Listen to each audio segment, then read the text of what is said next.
Project Mastodon by Clifford D. Simak, originally published in Galaxy, March 1955. Narrated by Tom Trussell. The Chief of Protocol said, "Mr. Hudson of Mastodonia." The Secretary of State held out his hand. "I'm glad to see you, Mr. Hudson. I understand you've been here several times." "That's right," said Hudson. "I had a hard time making your people believe I was in earnest." "And are you, Mr. Hudson?" "Believe me, sir, I would not try to fool you." "And this Mastodonia?" said the Secretary, reaching down to tap the document upon the desk. "You will pardon me, but I've never heard of it." "It's a new nation," Hudson explained, "but quite legitimate. We have a constitution, a democratic form of government, duly elected officials, and a code of laws. We are a free, peace-loving people, and we are possessed of a vast amount of natural resources and—" "Please tell me, sir," interrupted the Secretary, "just where are you located?" "Technically, you are our nearest neighbours." "But that is ridiculous!" exploded Protocol. "Not at all," insisted Hudson. "If you will give me a moment, Mr. Secretary, I have considerable evidence." He brushed the fingers of Protocol off his sleeve and stepped forward to the desk, laying down the portfolio he carried. "Go ahead, Mr. Hudson," said the Secretary. "Why don't we all sit down and be comfortable while we talk this over?" "You have my credentials, I see. Now here is a I have a document signed by a certain Wesley Adams." "He's our first president," said Hudson. "Our George Washington, you might say." "What is the purpose of this visit, Mr. Hudson?" "We'd like to establish diplomatic relations. We think it would be to our mutual benefit. After all, we are a sister republic in perfect sympathy with your policies and aims. We'd like to negotiate trade agreements, and we'd be grateful for some .4 aid." The Secretary smiled. "Naturally. Who doesn't?" "We're prepared to offer something in return," Hudson told him stiffly. "For one thing, we could offer sanctuary." "Sanctuary?" "I understand," said Hudson, "that in the present state of international tensions, a foolproof sanctuary is not something to be sneezed at." The Secretary turned stone cold. "I'm an extremely busy man." Protocol took Hudson firmly by the arm. "Out you go." General Leslie Bowers put in a call to state and got the Secretary. "I don't like to bother you, Herb," he said, "but there's something I want to check. Maybe you can help me." "Glad to help you if I can." "There's a fellow hanging around out here at the Pentagon, trying to get in to see me. Said I was the only one he'd talk to, but you know how it is." "I certainly do." "Name of Huston or Hudson or something like that." "He was here just an hour or so ago," said the Secretary. "Crackpot sort of fellow." "He's gone now?" "Yes. I don't think he'll be back." "Did he say where you could reach him?" "No, I don't believe he did." "How did he strike you? I mean, what kind of impression did you get of him?" "I told you, a crackpot." "I suppose he is. He said something to one of the colonels that got me worrying. Can't pass up anything, you know. Not in the dirty tricks department, even if it is a crackpot. These days you've got to have a look at it." "He offered sanctuary," said the Secretary indignantly. "Can you imagine that?" "He's been making the rounds, I guess," the General said. "He was over at AEC. Told him some sort of tale about knowing where there were vast uranium deposits. It was the AEC that told me he was heading your way." "We get them all the time. Usually we can ease them out. This Hudson is just a little better than the most of them. He got in to see me." "He told the colonel something about having a plan that would enable us to establish secret bases anywhere we wished, even in the territory of potential enemies. I know it sounds crazy." "Forget it, Les." "You're probably right," said the General, "but this idea sends me. Can you imagine the look on their Iron Curtain faces?" The scared little government clerk, darting conspiratorial glances all about him, brought the portfolio to the FBI. "I found it in a bar down the street," he told the man who took him in tow. "Been going there for years, and I found this portfolio laying in the booth. I saw the man who must have left it there, and I tried to find him later, but I couldn't." "How do you know he left it there?" "I just figured he did. He left the booth just as I came in, and it was sort of dark in there, and it took a minute to see the thing laying there. You see, I always take the same booth every day, and Joe sees me come in, and he brings me the usual, and—" "You saw this man leave the booth you usually sit in?" "That's right." "Then you saw the portfolio?" "Yes, sir." "You tried to find the man, thinking it must have been his?" "That's exactly what I did." "But by the time you went to look for him, he had disappeared?" "That's the way it was." "Now tell me, why did you bring it here? Why didn't you turn it in to the management so the man could come back and claim it?" "Well, sir, it was like this. I had a drink or two, and I was wondering all the time what was in that portfolio. So finally I took a peek, and—" "And what you saw decided you to bring it here to us?" "That's right. I saw—" "Don't tell me what you saw. Give me your name and address, and don't say anything about this. You understand that we're grateful to you for thinking of us, but we'd rather you said nothing." "Mum's the word," the little clerk assured him, full of vast importance. The FBI phoned Dr. Ambrose Amberley, Smithsonian expert on paleontology. "We got something, Doctor, that we'd like to have a look at. A lot of movie film." "I'll be most happy to. I'll come down as soon as I get clear. End of the week, perhaps?" "This is very urgent, Doctor. Damnedest thing you ever saw. Big shaggy elephants and tigers with teeth down to their necks. There's a beaver the size of a bear." "Fakes," said Amberley, disgusted. "Clever gadget. Camera angles." "That's what we thought first, but there are no gadget, no camera angles. This is the real McCoy." "I'm on my way," the paleontologist said, hanging up. Snide item in smug, smart Alec gossip column. Saucers are passé at the Pentagon. There's another mystery that's got the highbrows very high. 2. President Wesley Adams and Secretary of State John Cooper sat glumly under a tree in the capital of Mastodonia and waited for the Ambassador Extraordinary to return.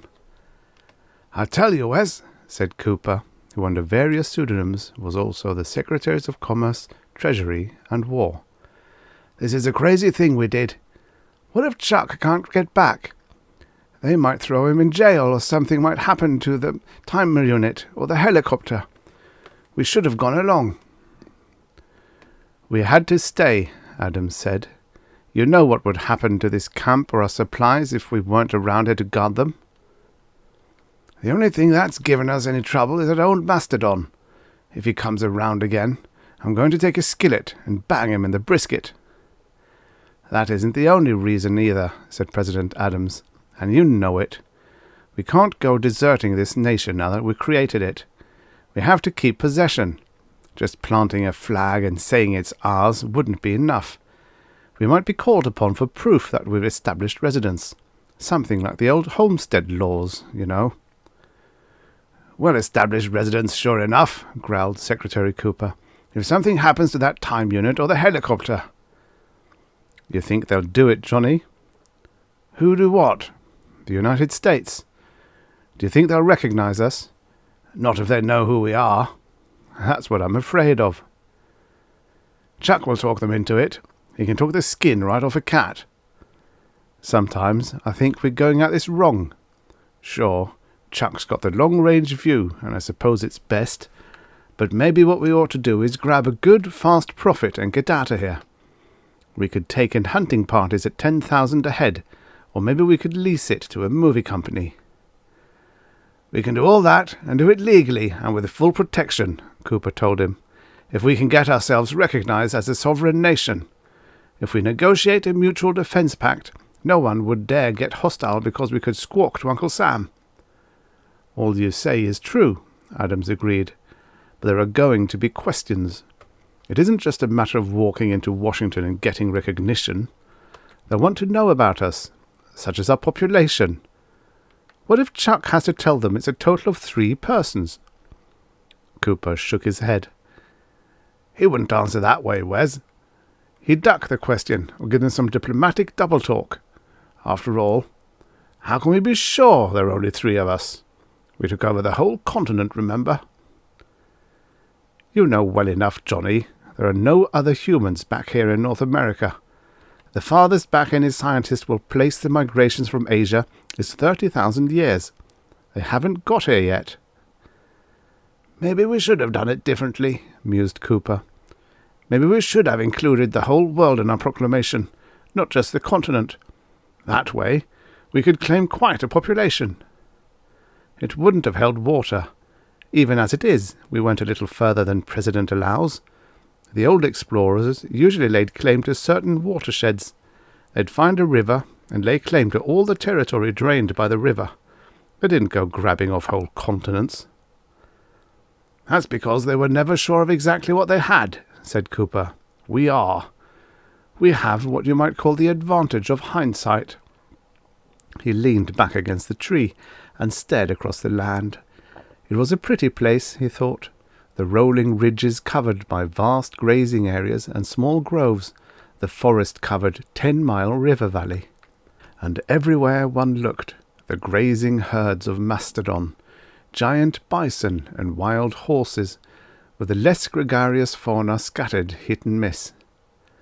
Old Buster, the troublesome Mastodon, the lone bull which had been probably run out of the herd by a younger rival, stood at the edge of a grove a quarter-mile away. He had his head down and was curling and uncurling his trunk in an aimless sort of way while he teetered slowly in a lazy, crazy fashion by lifting first one foot and then another.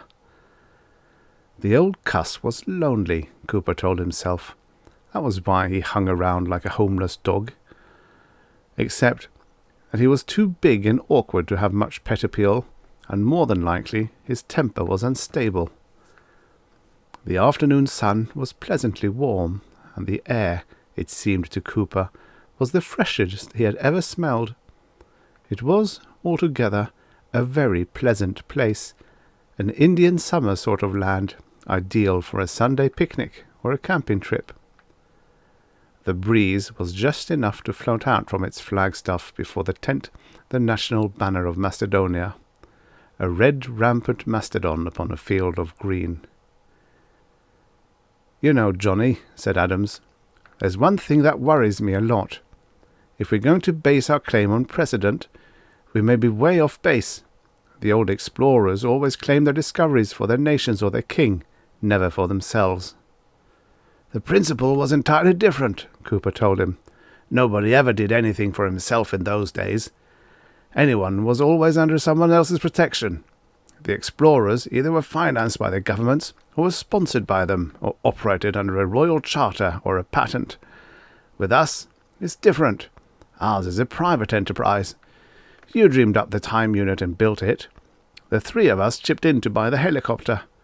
We've paid all our expenses out of our own pockets. We never got a dime from anyone.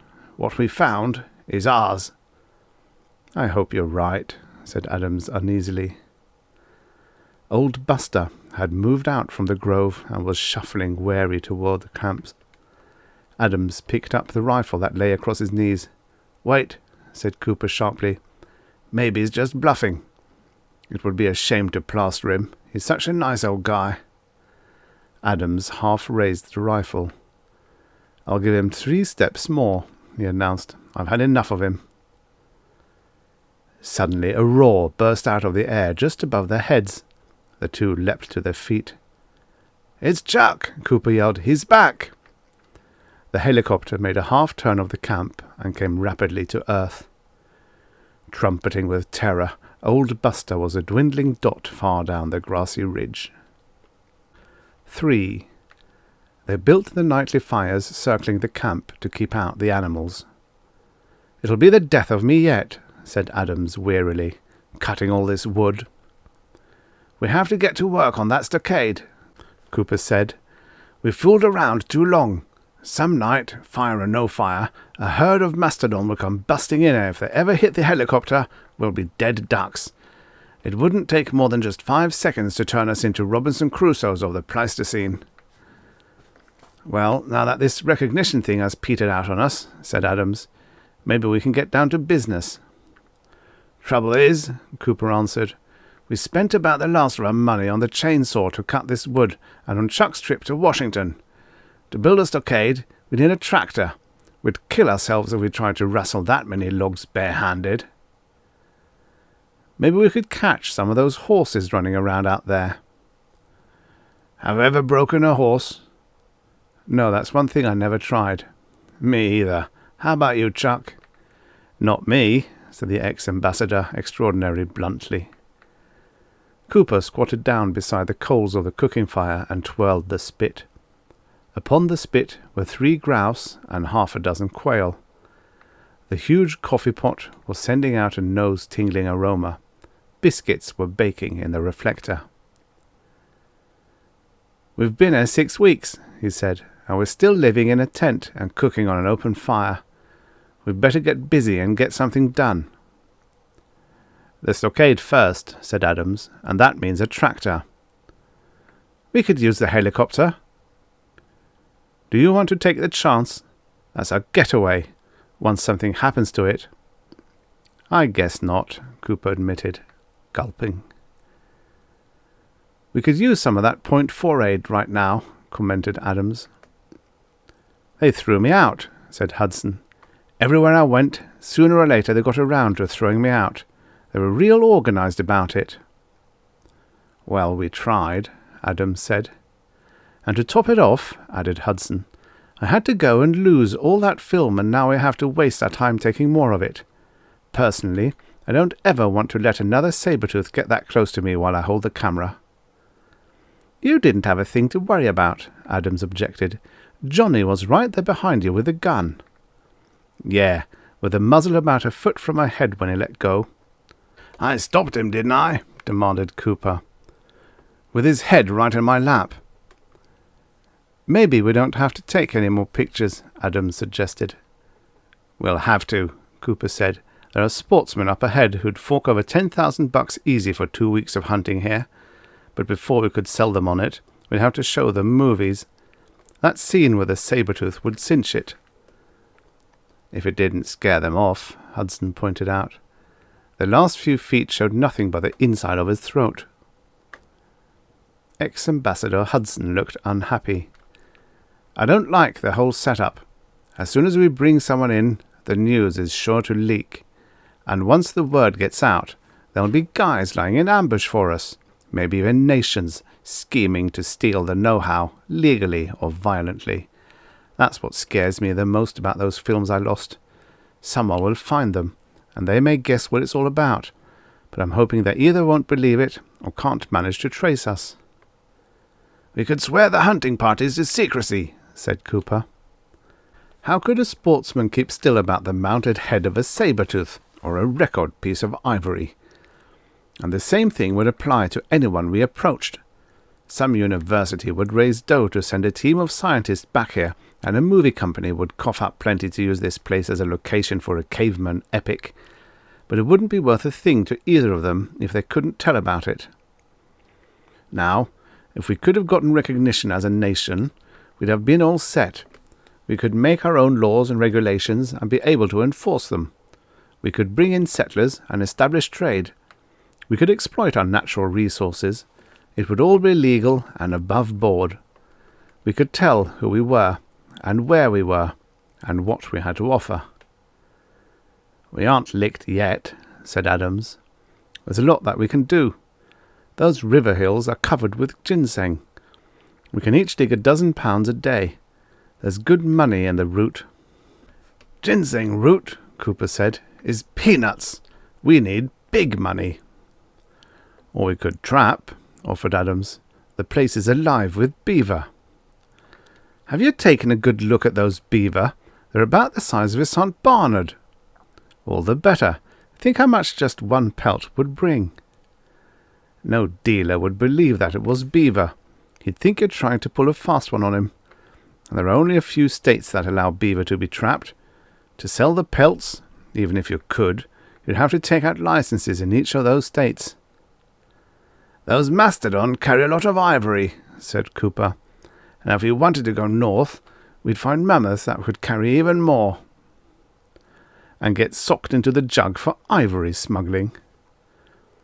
They sat, all three of them, staring at the fire, not finding anything to say. The moaning complaint of a giant hunting cat came from somewhere up the river. 4. Hudson lay in his sleeping bag, staring at the sky. It bothered him a lot. There was not one familiar constellation, not one star that he could name with any certainty. This juggling of the stars, he thought, emphasized more than anything else in this ancient land the vast gulf of years which lay between him and the earth where he had been, or would be, born. 150,000 years, Adams had said, give or take 10,000. There just was no way to know. Later on there might be. A measurement of the stars and a comparison with their positions in the 20th century might be one way of doing it. But at the moment, any figure could be no more than a guess. The time machine was not something that could be tested for calibration or performance. As a matter of fact, there was no way to test it.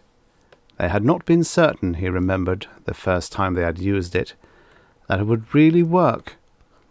There had been no way to find out. When it worked, you knew it worked, and if it hadn't worked, there would have been no way of knowing beforehand that it wouldn't. Adams had been sure, of course, but that had been because he had absolute reliance in the half-mathematical, half-philosophic concepts he had worked out, concepts that neither Hudson nor Cooper could come close to understanding. That had always been the way it had been, even when they were kids, with Wes dreaming up the deals that he and Johnny carried out. Back in those days, too, they had used time travel in their play. Out in Johnny's backyard they had rigged up a time machine out of a wonderful collection of salvaged junk. A wooden crate, an empty 5-gallon paint pail, a battered coffee maker, a bunch of discarded copper tubing, a busted steering wheel, and other odds and ends. In it they had travelled back to Indian before the white man land, and mammoth land, and dinosaur land, and the slaughter, he remembered, had been wonderfully appalling. But in reality, it had been much different. There was much more to it than gunning down the weird fauna that one found. And they should have known there would be, for they had talked about it often. He thought of the bull session back in university, and the little, usually silent kid who sat quietly in the corner, a law school student whose last name had been Pritchard. And after sitting silently for some time, this Pritchard kid had spoken up. "If you guys ever do travel in time, you'll run up against more than you bargained for. I don't mean the climate or the terrain or the fauna, but the economics and the politics." They all jeered at him, Hudson remembered, and then had gone on with their talk. And after a short while the talk had turned to women, as it always did. He wondered where that quiet man might be. Some day, Hudson told himself, I'll have to look him up and tell him he was right. We did it wrong, he thought. There were so many other ways we might have done it, but we'd been so sure and greedy for the triumph and the glory, and now there was no easy way to collect. On the verge of success, they could have sought out help, gone to some large industrial concern or an educational foundation, or even to the government. Like historic explorers, they could have obtained subsidization and sponsorship. Then they would have had protection, funds to do a proper job, and they need not have operated on the present shoestring, one beaten-up helicopter and one time unit. They could have had several, and at least one standing by in the 20th century as a rescue unit, should that be necessary. But that would have meant a bargain, perhaps a very hard one, and sharing it with someone who had contributed nothing but the money. And there was more than money in a thing like this. There were 20 years of dreams, and a great idea, and the dedication to that great idea, years of work, and years of disappointment, and an almost fanatical refusal to give up. Even so, thought Hudson, they had figured well enough. There had been many chances to make blunders, and they'd made relatively few. All they lacked, in the last analysis, was backing. Take the helicopter, for example. It was the one satisfactory vehicle for time travelling. You had to get up in the air to clear whatever upheavals and subsidences there had been through geologic ages. The helicopter took you up and kept you clear and gave you a chance to pick a proper landing place. Travel without it, and, granting you were lucky with land surfaces, you still might materialize in the heart of some great tree or end up in a swamp or in the middle of a herd of startled savage beasts. A plane would have done as well, but back in this world you couldn't land a plane, or you couldn't be certain that you could. A helicopter, though, could land almost anywhere. In the time distance they had travelled, they almost certainly had been lucky, although one could not be entirely sure just how great a part of it was luck. Wes had felt that he had not been working as blindly as it sometimes might appear. He had calibrated the unit for jumps of 50,000 years. Finer calibration, he had said realistically, would have to wait for more developmental work. Using the 50,000-year calibrations, they had figured it out. One jump, conceding that the calibration was correct, would have landed them at the end of the Wisconsin glacial period. 2 jumps at its beginning. The third would set them down toward the end of the Sangamon interglacial, and apparently it had, give or take 10,000 years or so. They had arrived at a time when the climate did not seem to vary greatly, either hot or cold. The flora was modern enough to give them a home-like feeling. The fauna, modern and Pleistocenic, overlapped, and the surface features were little altered from the 20th century. The rivers ran along familiar paths. The hills and bluffs looked much the same. In this corner of the earth, at least, 150,000 years had not changed things greatly. Boyhood dreams, Hudson thought, were wondrous. It was not often that 3 men who had daydreamed in their youth could follow it out to its end. But they had, and here they were. Johnny was on watch, and it was Hudson's turn next, and he'd better get to sleep. He closed his eyes, then opened them again for another look at the unfamiliar stars. The east, he saw, was flushed with silver light. Soon the moon would rise, which was good. A man could keep a better watch when the moon was up. He woke suddenly, snatched upright and into full awareness by the marrow-chilling clamour that slashed across the night. The very air seemed curdled by the savage racket, and for a moment he sat numbed by it. Then, slowly, it seemed, his brain took the noise and separated it into 2 distinct but intermingled categories: the deadly screaming of a cat and the maddened trumpeting of a mastodon.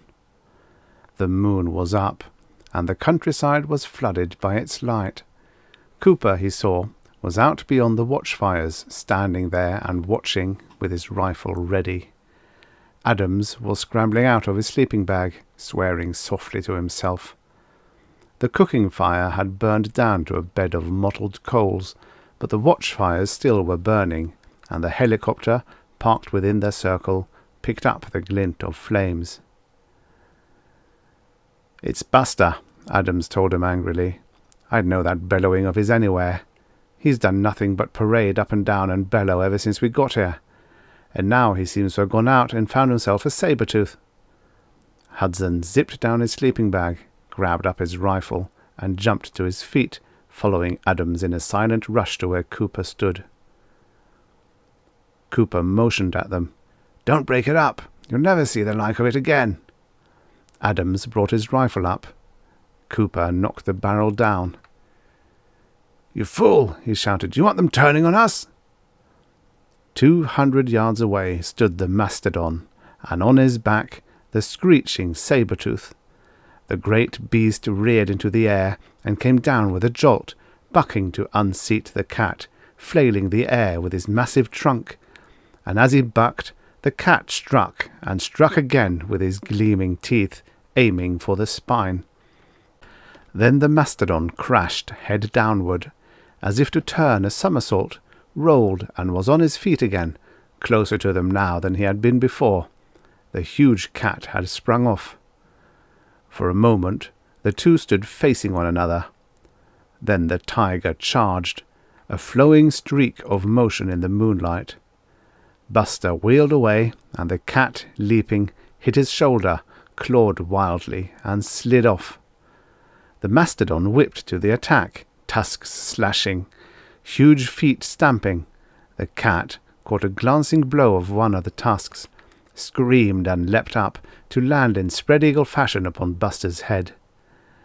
Maddened with pain and fright, blinded by the tiger's raking claws, the old Mastodon ran straight toward the camp.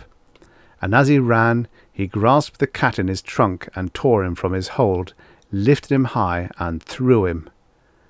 "Look out!" yelled Cooper, and brought his rifle up and fired.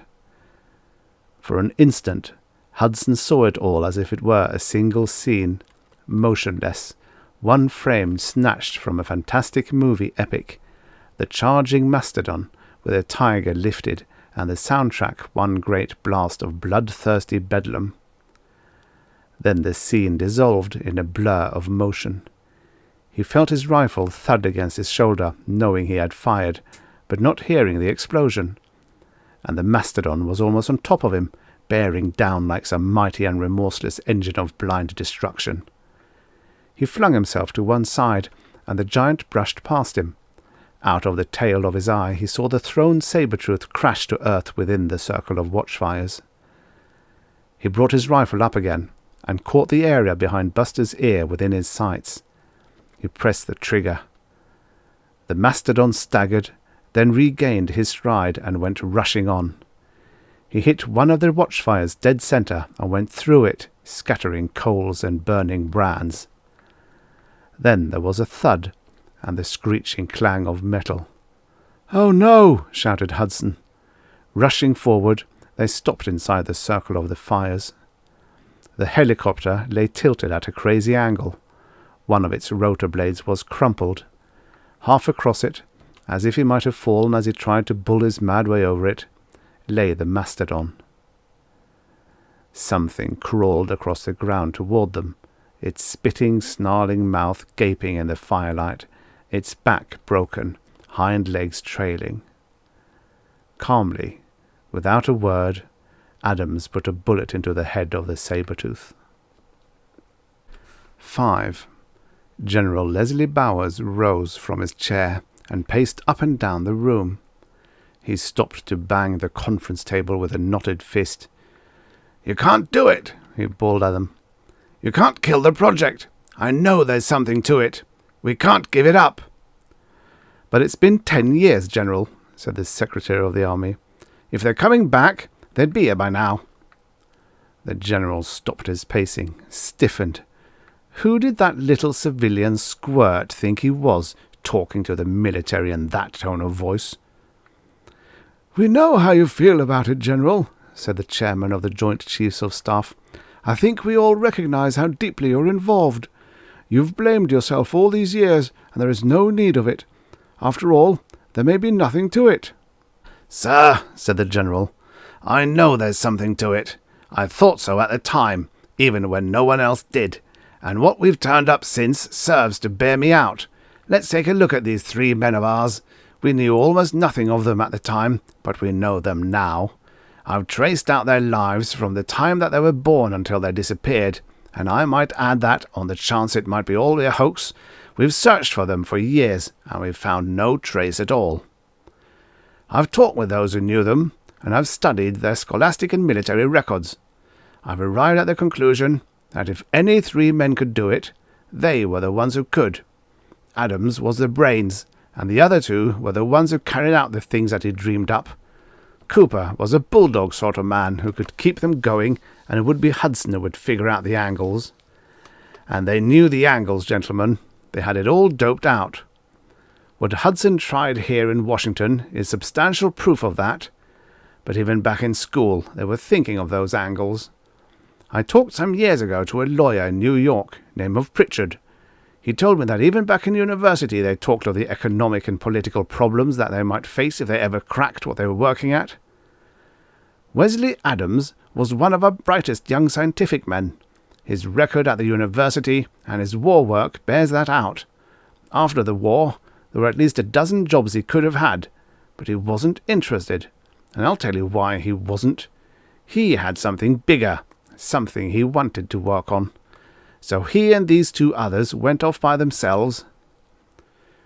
You think he was working on a temporal? The Army Secretary cut in.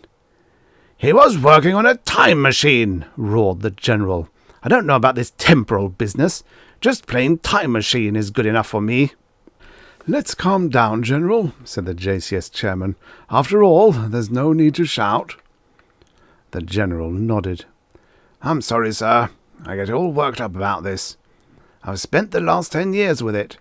As you say, I'm trying to make up for what I failed to do 10 years ago. I should have talked to Hudson.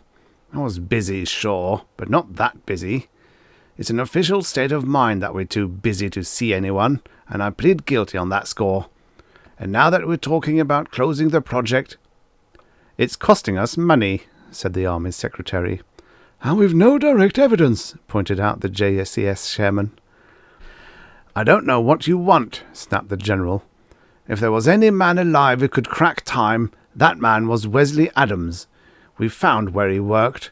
We found the workshop. And we talked to neighbours who said there was something funny going on and... But 10 years, General, the Army Secretary protested. Hudson came here, bringing us the greatest discovery in all history, and we kicked him out. After that, do you expect them to come crawling back to us? You think they went to someone else? They wouldn't do that. They know what the thing they have found would mean. They wouldn't sell us out. Hudson came with a preposterous proposition, said the man from the State Department. They had to protect themselves, yelled the General. If you had discovered a virgin planet with its natural resources intact, what would you do about it? Come trotting down here and hand it over to a government that's too busy to recognize... General. Yes, sir, apologized the General tiredly. I wish you gentlemen could see my view of it, how it all fits together. First there were the films, and we have the word of a dozen competent paleontologists that it's impossible to fake anything as perfect as those films.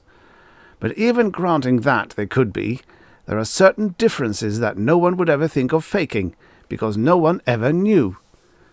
Who, as an example, would put lynx tassels on the ears of a saber-tooth? Who would know that young Mastodon were black? And the location. I wonder if you've forgotten that we tracked down the location of Adams's workshop from those films alone? They gave us clues so positive that we didn't even hesitate. We drove straight to the old deserted farm where Adams and his friends had worked. Don't you see how it all fits together? I presume, the man from the State Department said nastily, that you even have an explanation as to why they chose that particular location. You thought you had me there, said the General, but I have an answer. A good one. The southwestern corner of Wisconsin is a geologic curiosity. It was missed by all the glaciations. Why, we do not know. Whatever the reason, the glaciers came down on both sides of it and far to the south of it, and left it standing there, a little island in a sea of ice. And another thing. Except for a time in the Triassic, that same area of Wisconsin has always been dry land. That and a few other spots are the only areas in North America which have not, time and time again, been covered by water.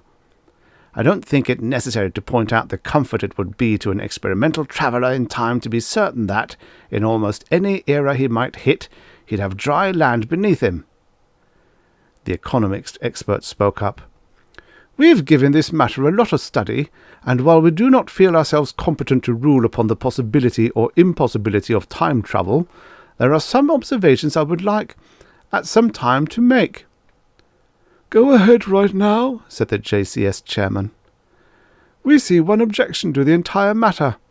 One of the reasons, naturally, that we had some interest in it is that, if true, it would give us an entire new planet to exploit, perhaps more wisely than we'd done in the past. But the thought occurs that any planet has only a certain grand total of natural resources. If we go into the past and exploit them, what effect will that have upon what is left of those resources for use in the present? Wouldn't we, in doing this, be robbing ourselves of our own heritage?" "That contention," said the AEC chairman, "wouldn't hold true in every case. Quite the reverse, in fact. We know that there was, in some geologic ages in the past, a great deal more uranium than we have today. Go back far enough, and you'd catch that uranium before it turned into lead. In southwestern Wisconsin, there is a lot of lead. Hudson told us he knew the location of vast uranium deposits, and we thought he was a crackpot talking through his hat. If we'd known, let's be fair about this, if we had known and believed him about going back in time, we'd have snapped him up at once, and all this would not have happened." "It wouldn't hold true with forests either," said the chairman of the JCS, "or with pastures, or with crops." The economics expert was slightly flustered. "There is another thing," he said. "If we go back in time and colonize the land we find there, what would happen then that, well, let's call it retroactive, when that retroactive civilization reaches the beginning of our historic period? What will result from that cultural collision? Will our history change? Is what has happened false? Is all—" "That's all poppycock," the general shouted. "That and this other talk about using up resources. Whatever we did in the past, or are about to do, has been done already. I've lain awake nights, mister, thinking about all these things, and there is no answer, believe me, except the one I give you. The question which faces us here is an immediate one. Do we give all this up, or do we keep on watching that Wisconsin farm, waiting for them to come back? Do we keep on trying to find, independently, the process or formula of method that Adams found for travelling in time?" "We've had no luck in our research so far, General," said the quiet physicist who sat at the table's end. "If you were not so sure, and if the evidence were not so convincing that it had been done by Adams, I'd say flatly that it is impossible. We have no approach which holds any hope at all. What we've done so far, you might best describe as flounder. But if Adams turned the trick, it must be possible. There may be, as a matter of fact, more ways than one. We'd like to keep on trying." "Not one word of blame has been put on you for your failure," the chairman told the physicist. "That you could do it seems to be more than can be humanly expected. If Adams did it, if he did, I say, it must have been simply that he blundered on an avenue of research no other man has thought of." "You will recall," said the general, "that the research program, even from the first, was thought of strictly as a gamble. Our one hope was, and must remain, that they will return." "It would have been so much simpler all around," the State Department man said, "if Adams had patented his method." The general raged at him. "And had it published, all neat and orderly, in the Patent Office records, so that anyone who wanted it could look it up and have it?" "We can be most sincerely thankful," said the chairman, "that he did not patent it." 6. The helicopter would never fly again, but the time unit was intact, which didn't mean that it would work. They held a powwow at their campsite. It had been, they decided, simpler to move the camp than to remove the body of old Buster, so they had shifted at dawn, leaving the old Mastodon still sprawled across the helicopter. In a day or two, they knew, the great bones would be cleanly picked by the carrion birds, the lesser cats, the wolves and foxes, and the little skulkers. Getting the time unit out of the helicopter had been quite a chore, but they finally had managed, and now Adam sat with it cradled in his lap. "The worst of it," he told them, "is that I can't test it. There's no way to.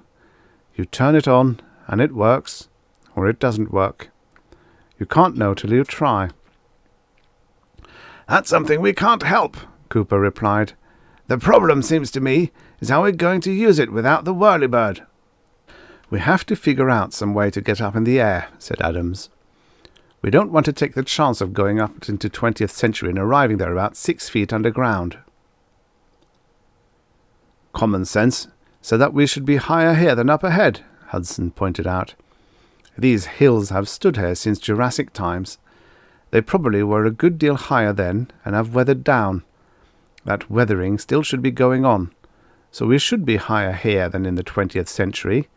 Not much, perhaps, but higher.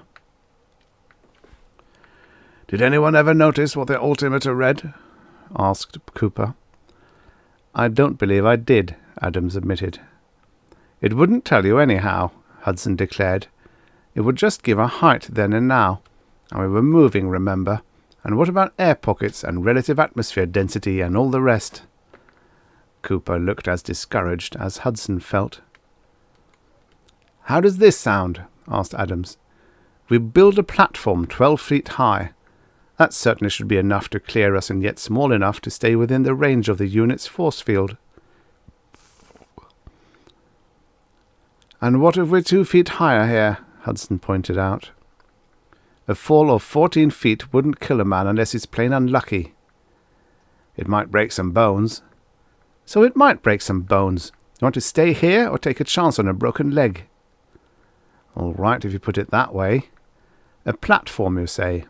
A platform out of what? Timber. There's lots of it. We'll just go out and cut some logs. A 12-foot log is heavy. And how are we going to get that bigger log uphill? We drag it. We try to, you mean? Maybe we could fix up a cart, said Adams after thinking a moment. Out of what? Cooper asked. Rollers, maybe. We could cut some and roll the logs up here. That would work on level ground, Hudson said. It wouldn't work to roll a log uphill. It would get away from us. Someone might get killed. The logs would have to be longer than 12 feet anyhow, Cooper put in. You'd have to set them in a hole, and that takes away some footage. Why not the tripod principle? Hudson offered. Fasten 3 logs at the top and raise them. That's a gin pole, a primitive derrick. It'd still have to be longer than 12 feet, 15, 16 maybe. And how are we going to hoist 3 16-foot logs? We'd need a block and tackle. There's another thing, said Cooper. Part of those logs might be just beyond the effective range of the force field. Part of them would have to, mind you, move in time, and part couldn't. That would set up a stress. Another thing about it, added Hudson, is that we'd travel with the logs. I don't want to come out in another time with a bunch of logs flying all around me. Cheer up, Adams told them. Maybe the unit won't work anyhow. 7. The general sat alone in his office and held his head between his hands. The fools, he thought. The goddamn knuckle-headed fools. Why couldn't they see it as clearly as he did? For 15 years now, as head of Project Mastodon, he had lived with it night and day, and he could see all the possibilities as clearly as if they had been actual fact. Not military possibilities alone, although as a military man he naturally would think of those first. The hidden bases, for example, located within the very strongholds of potential enemies, within, yet centuries removed in time. Many centuries removed, and only seconds distant. He could see it all. The materialization of the fleets, the swift, devastating blow, then the instantaneous retreat into the fastness of the past. Terrific destruction, but not a ship lost, nor a man. Except that if you had the bases, you need never strike the blow. If you had the bases, and let the enemy know you had them, there would never be the provocation. And on the home front, you'd have air raid shelters that would be effective. You'd evacuate your population not in space, but time. You'd have the sure and absolute defense against any kind of bombing, fission, fusion, bacteriological, or whatever else the labs had in stock. And if the worst should come, which it never would with a setup like that, you'd have a place to which the entire nation could retreat, leaving to the enemy the empty, blasted cities and the lethally dusted countryside. Sanctuary. That had been what Hudson had offered the then Secretary of State 15 years ago. And the idiot had frozen up with the insult of it, and had Hudson thrown out. And if war did not come, think of the living space and the vast new opportunities, not the least of which would be the opportunity to achieve peaceful living in a virgin world, where the old hatreds would slough off and new concepts have a chance to grow. He wondered where they were, those three who had gone back into time. Dead perhaps, run down by a mastodon, or stalked by tigers, or maybe done in by warlike tribesmen. Nah, he kept forgetting there weren't any in that era. Or trapped in time, unable to get back, condemned to exile in an alien time. Or maybe, he thought, just plain disgusted, and he couldn't blame them if they were. Or maybe, let's be fantastic about this, sneaking in colonists from some place other than the watched Wisconsin farm, building up in actuality the nation they had claimed to be. They had to get back to the present soon, or Project Mastodon would be killed entirely. Already the research program had been halted, and if something didn't happen quickly, the watch that was kept on the Wisconsin farm would be called off. "And if they do that," said the general, "I know just what I'll do." He got up and strode around the room. "By God," he said, "I'll show 'em." 8. It had taken 10 full days of back-breaking work to build the pyramid. They hauled the rocks from the creek bed half a mile away and had piled them, stone by rolling stone, to the height of a full 12 feet. It took a lot of rocks and a lot of patience, for as the pyramid went up, the base naturally kept broadening out. But now all was finally ready. Hudson sat before the burnt-out campfire and held his blistered hands before him. It should work, he thought, better than the logs, and less dangerous. Grab a handful of sand. Some trickled back between your fingers, but most stayed in your grasp. That was the principle of the pyramid of stones. When, and if, the time machine should work, most of the rocks would go along. Those that didn't go would simply trickle out and do no harm. There'd be no stress or strain to upset the working of the force field. And if the time unit didn't work, or if it did... This was the end of the dream, thought Hudson, no matter how you looked at it. For even if they did get back to the 20th century, there would be no money, and with the film lost and no other taken to replace it, they'd have no proof they had travelled back beyond the dawn of history, back almost to the dawn of man. Although how far you travelled would have no significance. An hour or 1,000,000 years would be all the same. If you could span the hour, you could span the 1,000,000 years. And if you could go back the 1,000,000 years, it was within your power to go back to the first tick of eternity, the first stir of time across the face of emptiness and nothingness, back to that initial instant when nothing as yet had happened, or been planned, or thought, when all the vastness of the universe was a new slate waiting the first chalk stroke of destiny. Another helicopter would cost $30,000, and they didn't even have the money to buy the tractor that they needed to build the stockade. There was no way to borrow. You couldn't walk into a bank and say you wanted $30,000 to take a trip back to the old Stone Age. You still could go to some industry, or some university, or the government, and if you could persuade them you had something on the ball, why, then, They might put up the cash after cutting themselves in on just about all of the profits. And naturally, they'd run the show because it was their money, and all you had done was the sweating and the bleeding. "There's one thing that still bothers me," said Cooper, breaking the silence. "We spent a lot of time picking our spots so we'd miss the barn and house and all the other buildings." "Don't tell me the windmill," Hudson cried. "No, I'm pretty sure we're clear of that. But the way I figure, we're right astraddle that barbed wire fence at the south end of the orchard." "If you want, we could move the pyramid over 20 feet or so." Cooper groaned.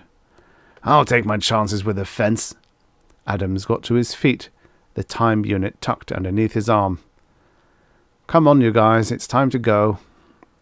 They climbed the pyramid gingerly and stood unsteadily at its top. Adams shifted the unit around, clasped it to his chest. "Stand around close," he said, "and bend your knees a little. It may be quite a drop." "Go ahead," said Cooper. "Press the button." Adams pressed the button. Nothing happened. The unit didn't work. 9. The Chief of Central Intelligence was white-lipped when he finished talking. "You're sure of your information?" asked the President. "Mr. President," said the CIA chief, "I've never been more sure of anything in my entire life." The President looked at the other two who were in the room, a question in his eyes. The JCS chairman said, "He checks, sir, with everything we know." "But it's incredible," the President said. "They're afraid," said the CIA chief. "They lie awake nights. They've become convinced that we're on the verge of travelling in time. They tried and failed, but they think we're near success. To their way of thinking, they've got to hit us now or never, because once we actually get time travel, they know their number's up." "But we dropped Project Mastodon entirely almost 3 years ago. It's been all of 10 years since we stopped the research. It was 25 years ago, that Hudson." "That makes no difference, sir. They're convinced we dropped the project publicly, but went underground with it. That would be the kind of strategy they could understand." The President picked up a pencil and doodled on a pad. "Who was that old general?" he asked. "The one who raised so much fuss when we dropped the project. I remember I was in the Senate then. He came around to see me." "Powers, sir," said the JCS chairman. "That's right. What became of him?" "Retired." "Well, I guess it doesn't make any difference now." He doodled some more and finally said, "Gentlemen, it looks like this is it. How much time did you say we had?" "Not more than 90 days, sir. Maybe as little as 30. The President looked up at the JCS chairman. "We're as ready," said the chairman, "as we'll ever be. We can handle them, I think. There will, of course, be some—" "I know," said the President. "Could we bluff?" asked the Secretary of State, speaking quietly. "I know it wouldn't stick, but at least we might buy some time." "You mean hint that we have time travel?" The Secretary nodded. "It wouldn't work," said the CIA chief tiredly. "If we really had it, there'd be no question then. They'd become exceedingly well-mannered, even neighbourly, if they were sure we had it." "But we haven't got it," said the President gloomily. 10. The two hunters trudged homeward late in the afternoon, with a deer slung from a pole they carried on their shoulders. Their breath hung visibly in the air as they walked along, for the frost had come, and any day now, they knew, there would be snow. "I'm worried about Wes," said Cooper, breathing heavily. "He's taking this too hard. We've got to keep an eye on him." "Let's take a rest," panted Hudson. They halted and lowered the deer to the ground. "He blames himself too much," said Cooper. He wiped his sweaty forehead. "There isn't any need to. All of us walked into this with our eyes wide open." "He's kidding himself and he knows it, but it gives him something to go on. As long as he can keep busy with all his puttering around, he'll be all right. He isn't going to repair the time unit, Chuck. I know he isn't, and he knows it too. He hasn't got the tools or the materials. Back in the workshop, he might have a chance, but here he hasn't. It's rough on him. It's rough on all of us. Yes, but we didn't get a brainstorm that marooned 2 old friends in this tail end of nowhere. And we can't make him swallow it when we say that it's okay. We don't mind at all. That's a lot to swallow, Johnny. What's going to happen to us, Chuck? We've got ourselves a place to live, and there's lots to eat. Save our ammo for the big game. A lot of eating for each bullet. And trap the smaller animals. I'm wondering what will happen when the flour and all the other stuff is gone. We don't have too much of it because we always figured we could bring in more. We'll live on meat, said Hudson. We got bison by the million. The Plains Indians lived on them alone, and in the spring we'll find roots, and in the summer berries, and in the fall we'll harvest a half-dozen kind of nuts. Some day our ammo will be gone, no matter how careful we are with it. Bows and arrows, slingshots, spears. There's a lot of beasts here I wouldn't want to stand up to with nothing but a spear. We won't stand up to them. We'll duck when we can, and run when we can't duck. Without our guns, we're no lords of creation, not in this place.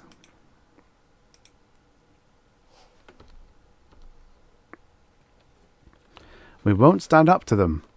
We'll duck when we can, and run when we can't duck.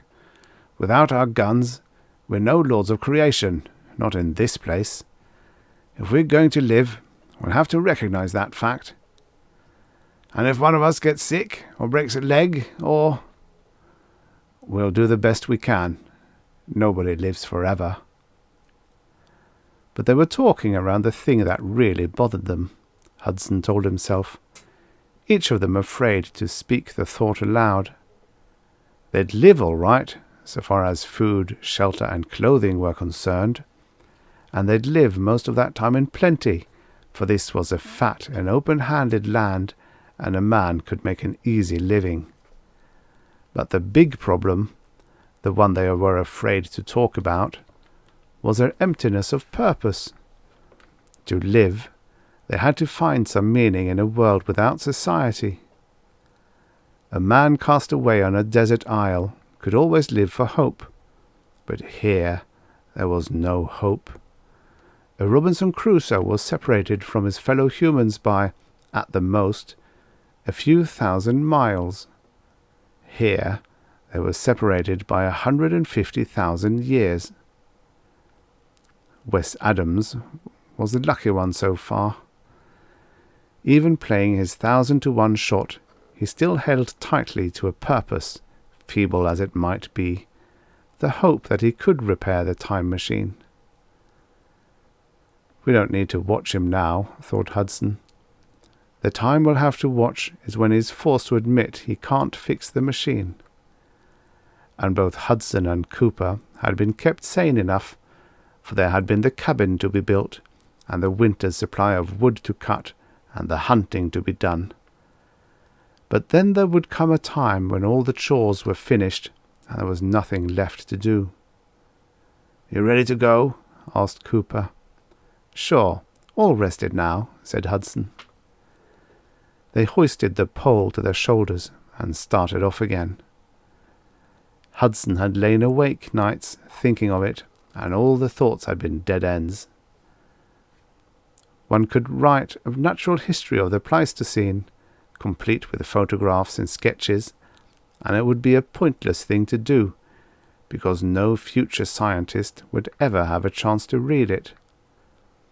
Or they might labour to build a memorial, a vast pyramid perhaps, which could carry a message forward across 1,500 centuries, snatching with bare hands at a semblance of immortality. But if they did, they would be working against the sure and certain knowledge that it all would come to naught, for they knew in advance that no such pyramid existed in historic time. Or they might set out to seek contemporary man, hiking across 4,000 miles of wilderness to Bering Strait and over into Asia. And having found contemporary man cowering in his caves, they might be able to help him immeasurably along the road to his great inheritance. Except that they'd never make it, and even if they did, contemporary man undoubtedly would find some way to do them in, and might eat them in the bargain. They came out of the woods, and there was the cabin, just 100 yards away. It crouched against the hillside above the spring, with a sweep of grassland billowing beyond it to the slate-grey skyline. A trickle of smoke came up from the chimney, and they saw the door was open. "Wes oughtn't to leave it open that way," said Cooper. "No telling when a bear might decide to come visiting." "Hey, Wes!" yelled Hudson. But there was no sign of him. Inside the cabin, a white sheet of paper lay on the tabletop. Hudson snatched it up and read it, with Cooper at his shoulder. "Dear guys, I don't want to get your hopes up again and have you disappointed, but I think I may have found the trouble. I'm going to try it out. If it doesn't work, I'll come back and burn this note and never say a word. But if you find the note, you'll know it worked, and I'll be back to get you. Wes." Hudson crumpled the note in his hand. "The crazy fool!" "He's gone off his rocker," Cooper said. "He just thought—" The same thought struck them both, and they bolted for the door. At the corner of the cabin they skidded to a halt and stood there, staring at the ridge above them. The pyramid of rocks they'd built 2 months ago was gone. 11. The crash brought General Leslie Bowers, retired, up out of bed, about 2 feet out of bed, old muscles tense, white moustache bristling. Even at his age, the general was a man of action. He flipped the covers back, swung his feet out to the floor, and grabbed the shotgun leaning against the wall. Muttering, he blundered out of the bedroom, marched across the dining room, and charged into the kitchen. There, beside the door, he snapped on the switch that turned on the floodlights. He practically took the door off its hinges getting to the stoop, and he stood there, bare feet gripping the planks, nightshirt billowing in the wind, the shotgun poised and ready. "What's going on out there?" he bellowed. There was a tremendous pile of rocks resting where he'd parked his car. One crumpled fender and a drunken headlight peeped out of the rubble. A man was clambering carefully down the jumbled stones, making a detour to dodge the battered fender. The general pulled back the hammer of the gun and fought to control himself. The man reached the bottom of the pile and turned around to face him. The general saw that he was hugging something tightly to his chest. "Mister," the general told him, "your explanation better be a good one. That was a brand new car, and this was the first time I was set for a night of sleep since my tooth quit aching." The man just stood and looked at him. "Who in thunder are you?" roared the general. The man walked slowly forward. He stopped at the bottom of the stoop. "My name is Wesley Adams," he said. "I'm—" "Wesley Adams?" howled the general. "My God, man, where have you been all these years?" "Well, I don't imagine you'll believe me, but the fact is—" "We've been waiting for you for 25 long years. Or rather, I've been waiting for you. Those other idiots gave up. I've waited right here for you, Adams, for the last 3 years, ever since they called off the guard." Adams gulped. "I'm sorry about the car. You see, it was this way." The general, he saw, was beaming at him fondly. "I had faith in you," the general said. He waved the shotgun by way of invitation. "Come on in. I have a call to make." Adams stumbled up the stairs. "Move!" the general ordered, shivering. "On the double! You want me to catch my death of cold out here?" Inside, he fumbled for the lights and turned them on. He laid the shotgun across the kitchen table and picked up the telephone.